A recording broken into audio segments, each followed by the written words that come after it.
தமிழ்நாட்டுல எல்லாமே சேஞ்ச் ஆயிடுச்சு. உங்க நகையையும் சேஞ்ச் பண்ணுங்க. உங்க பழைய நகைக்கு கிராமுக்கு 150 ரூபாய் கூடுதலா வாங்கி புது நகை எடுத்துக்கோங்க. அதே கம்மி சேதாரம் தான் உங்க லலிதால மட்டும்தான். ஆச்சி மசாலா. எந்த சமையலும் ருசி தேடும் ரகசியம் 20 ரூபாய். ஹாலிடேஸ்னாலே அது நம்ம ஜிடி ஹாலிடேஸ் தான். GT Holidays, South India's #1 travel brand. You know you are special when you're with GT Holidays. ஒரு பாதாள அறையில் ஒரு பழுங்கி மண்டபம். அந்த பழுங்கி மண்டபத்துக்கு பக்கத்தில் ஒரு நீரோடை. அந்த நீரோடையில் நிறைய பூக்கள் மலர்களாக இருக்குது. அந்த மலருடைய நீரோடையில் நீங்கள் மூழ்கி அந்த மலருடைய தண்டை பிடிச்சிக்கிட்டே கீழே உள்ளே போனோம் அப்படின்னா அங்கே ஒரு தங்க மாளிகை இருக்குது. அந்த தங்க மாளிகை உள்ளே போனீங்கன்னா ஒரு தங்க பேழை இருக்குது. அந்த தங்கப்பேழை மேலே பார்த்தீங்கன்னா ஒரு பொன் வண்டு உட்காந்துருக்கு. அந்த பொன் வண்டு மேலே கையை வச்சாதாண்டா தலைமையில் மேலே கையை வைக்க முடியும். அந்த பொன் வண்டு தாண்டா எங்களுடைய சேகர் பாபு என்று சொல்லக்கூடிய அளவிற்கு இதை சொன்னவர் நம்முடைய முத்தமிழர் கலைஞர். ஒரு இயக்கம் எப்படி இருக்கணும், ஒரு தொண்டர்கள் எப்படி இருக்கான்னா, இந்த மாதிரி போய் என் தொண்டர் நீ கை வச்சாதாண்டா நீ தலைமைக்கிட்டே வர முடியும் என்று சொன்னவர் முத்தமிழர் கலைஞர் அவர்கள். கலைஞருக்கு ரொம்ப பிடிச்ச ஒரு கதை சொல்லுவாங்க. ஒரு உழவன் இருந்தாங்க. ரொம்ப வறண்டு போன நிலம், அவனால் விவசாயம் பண்ண முடியல. வெளியில் வந்து வானத்தை பார்க்குறான், மேகத்தை பார்க்குறான். மேகம் இல்லை. மேகம் இருந்தால் தான் மழை பெய்ய முடியும். திருப்பி அவன் வீட்டுக்கு போயிட்டான். வீட்டில் உள்ள சோகத்தோடு இருக்கும்போது திடீர்னு ஒரு நாள் நல்ல மழை பெய்யுது. அவ்வளோ சந்தோஷம். அவனுக்கு உடனடியே வெளியில் வரான், பயிரிடுறான், உழவிடுறான், அறுவடை செய்கிறான். அறுவடை செஞ்ச தானியங்கள்லாம் கொண்டு போய் வீட்டில் போய் வைக்கணும். அவ்வளோ மகிழ்ச்சி. இப்படி மகிழ்ச்சியாக இருக்கும்போது அவனை மறந்துட்டான். அடடா இவ்வளோ மகிழ்ச்சியாக இருக்கும், அந்த மேகத்துக்கு நம்ம நன்றி சொல்ல மறந்துட்டோமே அப்படின்னு வீட்டோடு வேகமாக ஓடி நன்றி சொல்றதுக்காக மேலே பார்க்குறான். அந்த மேகம் தன்னை மழையாக கரைத்து கொண்டு அங்கிருந்து அது மறைந்து போயிருக்கிறது. அந்த மேகம் தான் நம்முடைய முத்துவேல் கருணாநிதி ஸ்டாலின் என்கின்ற நம்ம இயக்கத்துடைய தலைவர், நம்ம நாளும் இயக்குகின்ற தலைவர். பழுத்த மரமெல்லாம் இங்கே உட்காந்துருக்கீங்க. பல கல்லடிகள் பட்ட மரங்கள் நீங்கள் எல்லாருமே. எல்லா ஆர்ப்பாட்டத்திலும் எல்லா போராட்டங்களிலும் நீங்கள் சிறை சென்றவர்கள் நம்ம இயக்கம் வந்துவிட வேண்டும். நம்முடைய தலைவர் அடிக்கடி சொல்றாங்க, இன்னும் அறிவாலயம் எங்கே இருக்குன்னு கூட தெரியாமல் உழைத்துக் கொண்டிருக்கின்ற அந்த உடல் பிறப்புகளை இதயத்தில் நிறுத்துங்கள் சொல்றாங்க. அப்படி உழைத்தவர்கள் நீங்கள். இங்கே நம்முடைய பிள்ளைங்க, ஸ்கூல் பசங்க இருக்கிறாங்க, காலேஜ் ஸ்டூடெண்ட்ஸ் இருக்கிறாங்க. நம்ம நிமிர்ந்த ஒரு தலையை நிமிர்த்தி நம்ம பார்த்துருக்கோம். அந்த பிள்ளைங்க இன்னும் கீழே குஞ்சிட்டு ஃபோனே ரீல்ஸ் இன்னும் பார்த்துட்டு இருக்கிறாங்க. ஏன்னா அப்படி ஆக்கப்பட்டு விட்டார்கள். அவங்க நான் தவறு சொல்ல மாட்டேன். ஸ்டூடெண்ட்ஸ் நல்லா தெரிஞ்சுக்கோங்க. ஒரு நெகட்டிவ் நரேஷன், ஒரு நரேட்டிவ் செட் பண்ணிக்கிட்டே இருக்கிறாங்க. நாங்கள் நல்லது செஞ்சோம் நாங்கள் 100 விஷயத்த சொன்னோம்னா அது பொய் என்று சொல்லி 1000 பேர் உள்ள இறங்குறாங்க. அதான் இங்கே திவ்யா சொல்லும்போது ஒரு மாஃபியாவாகவே இன்னைக்கு செயல்பட்டு கொண்டிருக்கின்ற ஒரு டீம். ஆக அப்படிப்பட்ட ஒரு இடத்துல தான் இப்போ தமிழன் பேச நான் சொன்னேன். அப்போ என்கிட்ட பக்கத்தில் உட்காரும் பொழுது இவ்வளோ நலப்பணிகள் செய்கிறோன்னே நம்மளோட கூட இருந்துட்டு இப்போ திடீர்னு நம்ம விட்டு பிரிஞ்சு போய் நம்மளை பற்றி இப்படிலாம் பேசுகிறாங்கண்ணே, நேற்று கூட ஒரு அமைச்சர் இப்படி பேசிட்டாருண்ணே அப்படின்னு ரொம்ப ஒரு வருத்தத்தோடு. அந்த சீரா புராணம் தெரியும் எல்லாத்துக்குமே. உமர் புலவர் எழுதுனே சீரா புராணம். அது ஒரு சின்ன ஒரு நிகழ்வு வரும். என்ன நிகழ்வுனா, அந்த மான், ஆண் மான், பெண் மான், குட்டி மான் பிறந்து 3 மாதம் குட்டி மான்லாம் மேய்ஞ்சிட்டு இருக்கும்போது திடீர்னு ஒரு வேடம் வந்துடுறான். அந்த வேடன் வந்தோடனே அந்த ஆண் மானு குட்டி மானு ஓடிச்சு, பெண்மான் மட்டும் மாட்டிக்கிச்சு. அந்த வேடன்ட்டான். அந்த வேடன் அதை பிடிச்சா அந்த பெண்மான் கெஞ்சுது, என்னை விட்டுங்கன்னு கெஞ்சுது. அப்போ அந்த பக்கமாக நபிகள் நாயகம் வராரு. நபிகள் நாயகம் வரும்போது அந்த வேடன்ட்டு இந்த பெண்மான் கெஞ்சுவதை பார்க்குறாரு. என்னை தேடி நான் ஆண்மான் துயரத்தில் இருக்கிறோம், எனக்கு பிறந்த குழந்தை ஒரு 3 நாள் தான் ஆகுது, அதுக்கு நான் பால் கொடுக்கணும், என்னை விட்டு என்று கெஞ்சும்போது நபிகள் நாயகம் சொல்கிறாரு, அந்த வேடன்ட்ட பார்த்து பாவமாக இருக்குல்ல அதோட கதையை கேட்கும்போது, தயவுச்சு அதை விட்டுட்டு நீ போயிடணும் என்று சொல்கிறேன். இல்லை அந்த மான் சொல்லுது, இல்லை நான் போய் பால் கொடுத்துருந்தேன், திருப்பி நான் உங்கள்கிட்ட வந்துடுறேன் என்று சொல்லும் பொழுது அதுதான் சொல்லுது, இல்லை அது தயவுச்சு விட என்று நபிகள் நாயகம் சொல்லுகிறார். உடனடியாக இந்த வேடன் சொல்ல, இதை நான் ஒத்துக்க முடியாது, நான் எப்படி நம்புவது என்று சொல்ல நபிகள் நாயகம் சொல்ல, நான் ஜாமீனாக உட்காடுறேன், நான் நீ அந்த மான் போயிட்டு வரட்டும், எனக்கு அது போயிட்டு வருங்கிற நம்பிக்கை எனக்கு இருக்குதுன்னு சொல்லும் பொழுது அந்த பெண்மான் வேகமாக ஓடுதான். தன்னுடைய குட்டி மானுக்கு பால் கொடுக்கறதுக்காக வேகமாக ஓடுதான். அப்படி ஓடும்போது அது இருக்கக்கூடிய அந்த தாய்ப்பால் கீழே கொட்டிக்கிட்டே வரதை பார்க்கும்போது அவர் எப்படி அந்த ஊமையோடு சொல்றாருன்னா, வெண்ணிலாவினுடைய நிலவு போல அது மின்னுகிறது வெள்ளையாக என்று உணர்வு புலவர் எழுதுகிறார். அது போகுது, அந்த குட்டிக்கு பால் கொடுக்குது. பால் கொடுத்த அடுத்த நிமிஷம் அங்கே இருக்க அவங்களுடைய ஃபேமிலி மெம்பர்ஸ்லாம் சொல்லுது, நான் திருப்பி வேடங்கிட்ட நான் போய் ஆகுன்னு சொல்லி அவங்க என்ன சொல்கிறாங்க, போயிடாத, போனால் அந்த வேடன் உன்னை கொண்டு வாங்க, நீ போயிடாத அப்படின்னு சொல்கிறாங்க.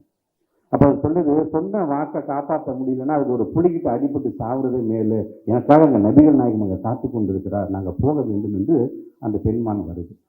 அதை பார்த்துன்னு அதோடைய நாணயத்தை பார்த்துட்டு அந்த வேடன் அந்த பெண்மானை விடுவிச்சுட்டு நபிகள் நாயகத்தை ஐயா அவர்களுக்கு வணக்கம் சொல்லிட்டு விடைபெறுவதாக உமரு புலவர் சீராபுரணத்தில் எழுதியிருக்கிறார்.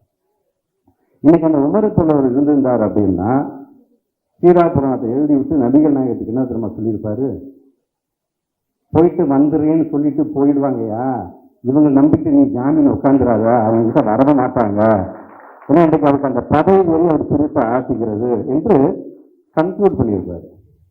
நீங்க அவர் என்ன சொல்றாரு அந்த அமைச்சர், திராவிட முன்னேற்ற கழகத்தை 50 வருஷத்துக்கு நாங்கள் தொடச்சி இருந்துருவோம் என்று சொல்றாரு. தொடக்கிறதுக்கான தொடப்பமா நீ இருக்கலாம், ஆனால் நாங்கள் தூசி அல்ல, நாங்கள் தூண்கள், மாநில உரிமைகளை காப்பாற்றிய தூண்கள் நாங்கள். இந்திய திருப்பி என்று வரும்போது எழுந்திருந்த தூண்கள் நாங்கள். தமிழ்நாடு வளர்ச்சி பாதையை கொண்டு செல்ல வேண்டும் என்ற பல சாதனைகளை குறித்த உடன்பிறப்புகளால் உருவாக்கப்பட்ட தூண் திராவிட முன்னேற்ற கழகம் என்பதை நீங்கள் மறந்திருக்க கூடாது. கிட்ட கூட மனசு வரலையா அவங்களெல்லாம்? ஏன்னா கூடவே இருந்தீங்க, அவ்வளோ மாண்புகளோடு நீங்கள் நடந்துக்கிட்டீங்க. அது பெரியவங்கலாம் இருக்கக்கூடிய ஒரு இயக்கமாக அந்த இயக்கம் இருந்தது. ஆனால் போகும்போது எப்படி நம்முடைய முத்தமிழ் கலைஞர்கள் வெற்றியையும் சரி தோல்வியையும் சரி துரோகத்தையும் சரி எல்லாத்தையும் சரிசமமாக கண்டவர். ஆனால் எந்த நிலையும் கலங்காமல் என்றவர் நம்முடைய கலைஞர். அவருடைய பிறந்த நாளை தான் இன்னைக்கு நாம் கொண்டாடி கொண்டிருக்கின்றோம். ஆக இன்றைக்கு நானும் பார்க்குறேன், நான் பேசும்போது திவ்யா சொன்னாங்க இல்லையா, ஆளுங்கட்சியாக இருக்கும்போது நம்ம செயற்பாடுடைய நிகழ்ச்சி நம்ம கலந்துருக்கோம். நாங்கள் இன்றைக்கு நாம் எதிர்கட்சியாக இருக்கும் பொழுதும் வெற்றி வாய்ப்பு இழந்தோம் என்று சொன்னால் இன்னும் அதே கம்பீரத்தை அதோட தென்போடு இந்த கிழக்கு மாவட்டம் இன்றைக்கு நடைபெறுகிறது என்று சொல்லும் பொழுது அதே நிலை, அதே போன்ற பயனாளிகள், அதே போன்ற முன்னெடுப்பு கொஞ்சம் கூட குறையாம ஆக நாம் அப்படியும் இருந்திருக்கின்றோம், இப்படியும் இருக்கின்றோம், மீண்டும் அப்படியும் மாறுவோம் என்பதை சொல்வதற்காகத்தான் இன்றைக்கு இது போன்ற நிகழ்வுகள் 19வது நிகழ்ச்சி பல லட்சங்களை செலவு செய்கிறோம் என்று சொல்லும் பொழுது இங்கே வருவது ஒன்று புரிஞ்சுக்கணும். நீங்கள் திவ்யா சொன்ன மாதிரி நாங்கள் பேசிட்டு போகும்போது உடனடியாக ஒரு மாஃபியா கும்பலுக்குள்ள இறங்கும். இவங்க இப்படி சொன்னாங்க, இவங்க நம்ம என்ன பதிலடி கொடுக்கலாம், இவங்க எப்படி அசிங்கப்படுத்த, எப்படி கொச்சப்படுத்தலாம். எல்லாருமே குடும்பத்துக்காரங்க தானப்பா, எல்லாருமே உங்கள் வீட்லேயும் படித்த பிள்ளைங்கள்லாம் இருக்காங்க தான். நான் பெற்றவங்களாம் நீங்கள் தான் இனிமேட்டு உங்கள் பிள்ளைங்களுக்கு நீங்கள் அறிவுரை சொல்ல வேண்டும். ஆல்மோஸ்ட் இன்னைக்கு இருக்கக்கூடிய தகவல் என்ன தெரியுமா, அந்த சின்ன பிள்ளைங்க சொல்லி நான் ஓட்டு போட்டுட்டேன், சின்ன பிள்ளைங்க சொல்லி ஓட்டு போட்டேன்னு சொன்னாங்க பார்த்தீங்களா, அந்த பெரியவர்கள் ஏறத்தாழ 30% பேர் இன்னைக்கு வருத்தப்படுகின்ற அளவிற்கான இன்னைக்கு நமக்கு ரிப்போர்ட் வந்துகிட்டு தான் இருக்கின்றது. அதான் இங்கே பிரச்சனை சொல்லும்போது ஏன்னா இப்போ எனக்கு என்ன ஆச்சரியம்னா, தேர்தலுக்கு முன்பு நம்மளை எதிர்த்து பிரச்சாரம் பண்ணார் யார், இன்னைக்கு இருக்கக்கூடிய சிஎம் சார். தேர்தல் முடிஞ்சதுக்கு பிறகு நமக்கு இப்போ ஆதரவாக பிரச்சாரம் பண்ணிட்டு இருக்காரு. நிதி ஆயோக்கில் உட்காந்துக்கிட்டு ஆமாங்க தமிழ்நாட்டில் பார்த்தீங்கன்னா எஜுகேஷன் நல்லா இருக்குங்க, இங்கே இருக்கிற ஹெல்த் ரொம்ப நல்லா இருக்குங்க, பெண்கள் பாதுகாப்பாக இருக்கிறாங்க, ஒட்டுமொத்தமாக இந்தியாவில் 42% பெண்கள் வேலை செய்கிறார்கள் என்று சொன்னால் அதுக்கு காரணம் அது தமிழ்நாட்டை சார்ந்திருக்கிற பெண்கள் தான் அப்படின்னு அவர் சொல்லும் பொழுது இப்போதான் சரியா ஒழுங்கா அழகா உண்மையை யாரும் எழுதி கொடுத்துருக்காங்க அவருக்கு. ஆக அப்படிப்பட்ட நம்முடைய சிஎம் சார் இருக்காங்க பார்த்தீங்களா, தேர்தலுக்கு முன்பு ஒன்று பேசுறீங்க, தேர்தலுக்கு பின்பு ஒரு எங்களுடைய சாதனை பற்றி பேசுறீங்க. இப்ப எந்த விஜயை நாங்கள் நம்புவது, நடிகர் விஜயவா அல்லது மாண்புக்கு முதலமைச்சர் விஜயை நாங்கள் நம்புவதா, நீங்கள் தான் சொல்ல வேண்டும். நாங்க என்ன சொன்னோம், இப்ப நினைச்சு பாருங்க, இந்த திராவிட மாடல் 2.0 வந்திருந்தா என்ன மாதிரியான டிஸ்கஷன் தலைமை செயலகத்தை ஓடி இருக்கும். அப்ப நம்ம 2000 ரூபாய் கொடுக்குறோம்னு சொல்லிட்டோம், அது அண்ணா பிறந்த நாள் நம்ம கொடுக்கலாமா அல்லது நம்ம தலைவருடைய நினைவுகள் அன்னைக்கு கொடுக்கலாமா, எண்ணிக்கை கொடுக்கலாம். இன்னைக்கு நம்முடைய தமிழ்நாட்டுடைய முதலமைச்சராக நம்முடைய இயக்கத்தில் இருந்ததாக தான் இன்னைக்கு டிஸ்கஷன் அப்படி போயிருக்கும்.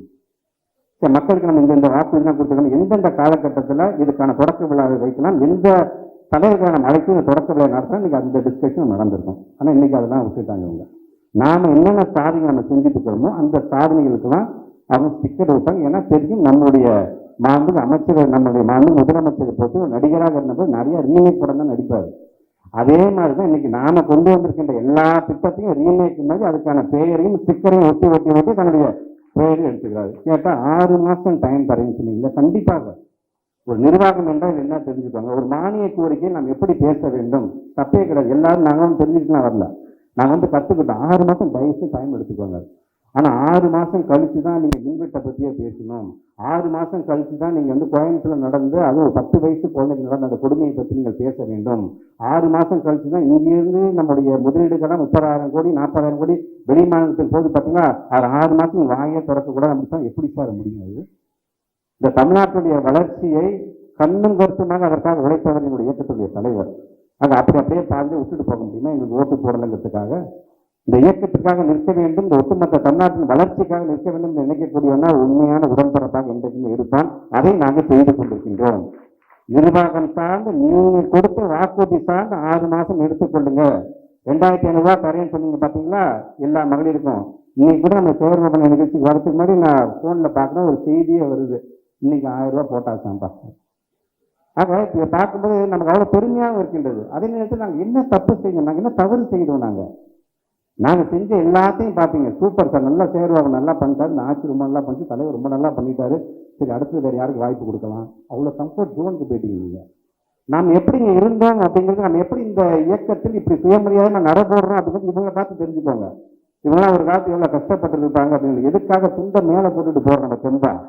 ஒரு காலத்தை துண்டோடு மேலே போட்டுருந்தாரு. இவங்க அப்பாவாக இருந்தாச்சும் ஒரு தாத்தாவாக இருந்தாச்சும் துண்டோடு மேலே போட்டுருந்தா அப்படி கம்பீரமாக நடந்து போக முடியாது. அங்கே யாராச்சும் ஒருத்தன் வரான், யாரும் நான் சொன்னால் சொல்ல வேண்டிய அவசியம் உங்களுக்கு தெரியும். வந்தால் அதை எடுத்து இடுப்பில் கட்டிக்கிட்டு கட்டத்தில் வச்சுக்கிட்டு கீழே குனிஞ்சிக்கிட்டு அவங்க முகத்தை கூட பார்க்காம நீங்கள் போக வேண்டும். வயதில் மூத்தவராக இருப்பார் அவர். வயதில் மூத்தவராக ஒரு குப்புசாமி 75 வயசு இருந்தாலும் சின்ன பையன் ஒருத்தன் என்னடா குப்புசாமி எப்படா இருக்கு அப்படின்னு கேட்கக்கூடிய காலம் இருந்தது. அதை மாற்றி காட்டி அவர் யார் இருக்குன்னா தந்தை பெரியார் பேர் வந்தால் முத்தமிழர் கலைஞர் அவர்கள். அது வருகை தந்திருக்க நாம பயனாளிகளாக வருகை தந்திருக்கோம். ஒன்னே ஒண்ணுதான், ஆங்கிலத்தில் ஒரு மிகப்பெரிய ஒரு எல்லாத்துக்கும் பிடிச்ச கதை, எல்லாத்துக்குமே தெரிந்த கதைகள் தான். அதில் குறிப்பாக பார்த்தீங்கன்னா ஒரு காதலன் தன்னுடைய காதலி சொல்றான், உனக்கு என்ன வேணாலும் நான் தெரிஞ்சு தரேன், நான் உனக்கு என்ன வேணும்னு சொல்லு என்று காதலன் கேட்கும்போது அந்த காதலி சொல்லுகிறாள், எனக்கு உன்னுடைய தாயோட இதயம் வேண்டும் என்று சொல்லுகிறார். உடனடியாக வேகமாக வீட்டுக்கு ஓடி வரான். வீட்டுக்கு ஓடி வந்து அவங்க அம்மாவை பார்த்து அவங்க அம்மா கேட்குறா, சாப்பிட்டியாப்பா, இவ்வளோ கலப்பா ஓடியா, உட்கார்றா சாப்பிட்றா அப்படின்னு சொல்லும்போது கையில் இருக்கிற கத்தியை எடுத்து தன்னுடைய தாயை குத்தி அந்த இதயத்தை எடுத்துக்கொண்டு தன்னுடைய காதலியை பார்த்து ஓடுகிறான். ஓடும்போது தவறி கீழே விழுகிறான். அந்த தாயினுடைய இதயம் கேட்கிறது அவனை பார்த்து, ரொம்ப பலம் அடியாப்பட்டுச்சாப்பா, கொஞ்சம் பார்த்து மெதுவாக போப்பா என்று சொல்லுகிறது. அதுதான் தாய். ஆக அந்த கட்டளைக்கு யார், கவர்ச்சியான கட்டளைக்கு யார் என்பது உங்களுக்கு தெரியும். அவன் யாரை தேடி ஓடி வந்தான் என்று சொன்னால், நம்முடைய இயக்க தலைவர் முத்துவேல் கருணாநிதி ஸ்டாலின் என்ற தாயை நோக்கி ஓடி வரும் பொழுது, சாப்பியாப்பா, வயிறார சாப்பியாப்பான்னு கேட்கிற வார்த்தை எது தெரியுமா? திராவிட மாடல் அரசாங்கத்தால் கொண்டு வந்த ஒவ்வொரு திட்டங்களும் தான். அவருடைய இதயத்தை குத்தி கிழித்து அந்த இதயத்தை எடுக்கிறது எது தெரியுமா? தேர்தல் ரிசல்ட். அந்த தேர்தல் ரிசல்ட்டோட அக்காரா அந்த கவர்ச்சியான கட்டளையை பார்க்க நான் ஓடுறேன்னு சந்தோஷமா ஒரு மாதிரி தடுக்கி விழுகும்போது அந்த இதயம் கேட்கறது தான், பலம் அடி பலமா பட்டுருச்சு, அப்பா பார்த்து போப்பான்னு சொல்லிச்சு. பார்த்தீங்களா? அதுதான் எங்களுடைய முத்துவேல் கருணாநிதி ஸ்டாலின் அவர்கள். உங்களுக்காக நாங்கள் குரல் கொடுக்கும் போது ஆளுங்கட்சி சாமி வந்து என்ன சொன்னாங்க, ஏன்ப்பா கதறீங்க, தோத்து போனதுக்கப்புறம் கதறாங்கப்பா, அலறாங்கப்பா அப்படின்னு சொல்றீங்க. உன்னை நல்லா தெரிஞ்சுக்கோ, உன் வீடு பத்தி எறியும் போது நீ கதறதை காட்டிலும் எங்களுடைய உடன்பிறப்புக்கு எங்களுடைய இயக்கத்துடைய தலைவராயா உனக்காக கதறாரு.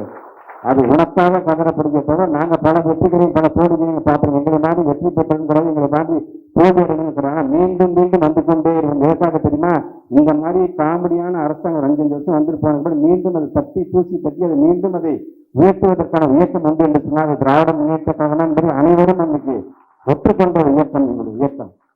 ஆக அந்த விதத்தில் தான் இன்றைக்கு தொடர்ந்து நம்முடைய தமிழ்நாட்டு முதலமைச்சர் 8000 ரூபா கூப்பன் தரேன்னு சொன்னார். பெண்கள்லாம் சொந்த காலில் நிற்க வேண்டும், 8000 ரூபா கூப்பன் தரேன்னாரு. ஆனால் இன்னைக்கு சேலம் மாவட்டத்தில் 50 பெண்கள் சீரழித்து 8000 வீடியோ போட்டுட்டு இருக்கிறான் ஒருத்தன், அதுவும் டிவிஜேக்காரனா இருக்கிறான். அதை பயிற்சி தட்டி கேளுங்கள். நீங்க மாமி சீர் கொடுக்கறதுனா ஒரு பக்கம் இருக்கக்கூடாது, எப்போ கொடுக்குன்னு தெரியாது. ஆனால் இன்னைக்கு உங்களுடைய இயக்கத்தை சார்ந்ததுனால சீரழிக்கப்படுகிற அந்த பெண்கள்லாம் அதற்கெல்லாம் ஒரு தயவு செஞ்சு ஒரு நல்ல ஒரு நீதியை, ஒரு தண்டனையை நீங்கள் பெற்றுத்தர வேண்டும் என்பதான் நான் சிஎம் சாருக்கு நினைக்கக்கூடிய ஒரு வேண்டுகோள். அது இப்படி உங்களுக்காக வந்து சிங்கப்பெண் படையெல்லாம் நீங்கள் கொண்டு வரீங்க, ரொம்ப சந்தோஷம். ஆனால் யார் கொண்டு வந்தது? பிங்பாக்டர் எதுக்கு நம்ம கொண்டு வந்ததுதான். மீண்டும் அதை பேரை மாற்றி நீங்கள் கொண்டு போய் இன்னைக்கு அந்த சிங்கப்பெண்கள் படையை சார்ந்திருக்கின்ற பெண் காவலர்களுக்கு நீங்கள் பாதுகாப்பு இல்லாத ஒரு மாநிலமாக நீங்கள் மாறிட்டு இருக்கிறது எங்களுக்கு வருத்தமாக இருக்கின்றது. நல்லா தெரிஞ்சுக்கோங்க, தமிழ்நாட்டில் இருக்கும்போது நமக்கு இந்த வருத்தம் தான் தெரியாது. நீங்கள் அடுத்த ஸ்டேட்டுக்கு போக என்னங்க ஒரு ஸ்டேட்டில் தான் நடக்கிறாங்களான்னு கேட்கும்போது தான் நம்ம வெற்றி தடை பண்ண வேண்டிய ஒரு சூழ்நிலை வரும்.